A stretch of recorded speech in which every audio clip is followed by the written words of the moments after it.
गहू, तांदूळ, मैद्याला टाटा म्हणा आणि हा हेल्दी ज्वारीचा डोसा ट्राय करा. आणि खास गोष्ट म्हणजे हे बॅटर इतके व्हर्सटाईल आहे की सेम बॅटरपासून तुम्ही सॉफ्ट इडली आणि क्रिस्पी अप्पेसुद्धा बनवू शकता, तेही तुमच्या मूडनुसार.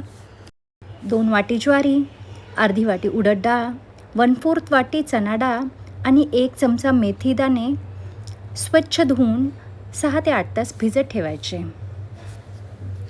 मिक्सरमध्ये हे बारीक वाटून घ्यायचे आणि रात्रभर किंवा 8 ते 10 तास फर्मेंट करण्यासाठी ठेवायचे. सकाळी पहा बॅटर छान फर्मेंट झाले आहे. आता याच्यामध्ये चवीनुसार मीठ टाकून चांगले मिक्स करायचे. आता नारळाची चटणी करून घेऊयात.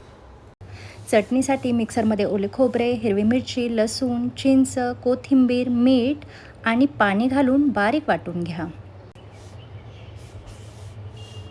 वरून मोहरी, कढीपत्ता, लाल मिरचीची फोडणी द्या.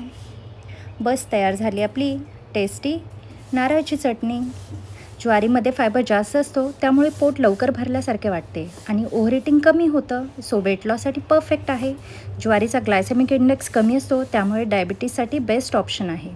रेसिपी आत्ताच सेव्ह करा आणि उद्या नक्की ट्राय करा.